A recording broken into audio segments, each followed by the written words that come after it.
Hey everyone, I have some updates to SpecIO free I want to share with everybody. Since the initial launch, I got a lot of SVGs from people. They were constructed in ways I didn't expect.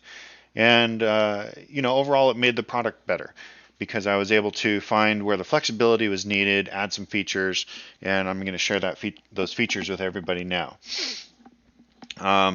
In addition to new features, there's also some optimization and error cleanup and everything. So I hope this is a lot more stable for people.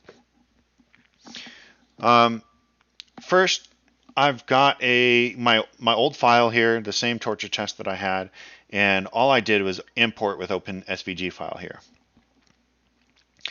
After that, you can just hit stack layers, is probably the easiest way to go. And you can see that it's actually still got some mix-ups here between the layers. And you can see that it has given everything some height here. And everything came in not quite as good as it used to for this specific file, just because I didn't hard code these values anymore. These are now adjustable, so you can say that you want every layer to have a certain height in between its parent and children. We'll say stack layers, and you can see what it did there. Or you can set that to 0 and do this to 0.1. Stack layers, this is going to get crazy. Oh, that looks about the same. I'll do both. 1. Do it again. And you can see they've grown. Right. So you can adjust these as much as you want in order to get the effects that you need, or the separation of the layers just to be able to work with them and use them in your final product. So I've been messing with this myself, and I found that what I needed to be able to do, and I needed to do constantly, was select an item, find its collection in the sidebar over here, and select its parent collection, select all objects, and then do something with those objects. And a lot of times what I need to do is just set them all to be flat. If there's nothing overlapping, then flattening them makes sense. So what I did is, when you select an object, you can now select the entire collection with a button, and then you can hit flatten selected, right? So that you can grab a collection that you say, look, this doesn't need any varying heights. Let me go ahead and select it and flatten it. You can do that as many times as you want.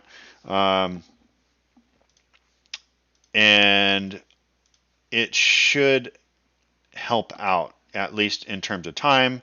If you even want to select an object in all of its sub-collections, it will do that as well.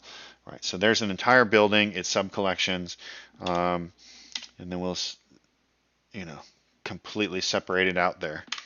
Right, and I have a feeling this is how a lot of people's workflows is going to be, is kind of getting your distinct things separated out, and then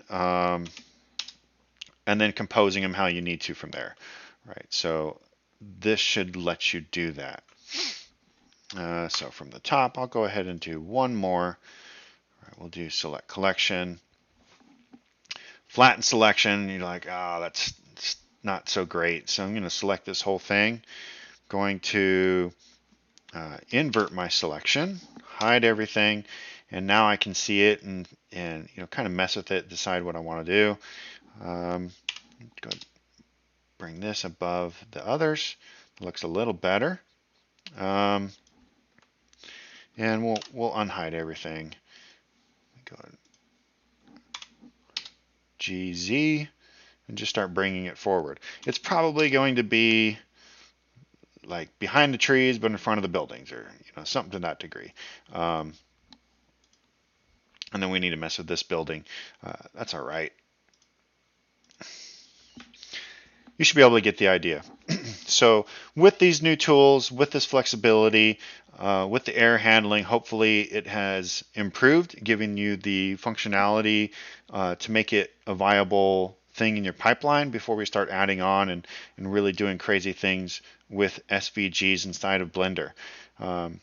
I do have a whole lot of things to share with people, repeating things that I've learned through other people's videos that are quirks of SVGs, things that I've discovered myself, and just all different ways and that things can get messed up, how to recover from them, all the gotchas on SVGs and Blender. And I'm going to do that as a separate video because it can kind of get in the way of the direction of the good path line on making things work. I hope that works for everybody, and feel free to still send me your SVGs. I've got a support Discord in the comments and in the description, and look forward to seeing what you guys do with it.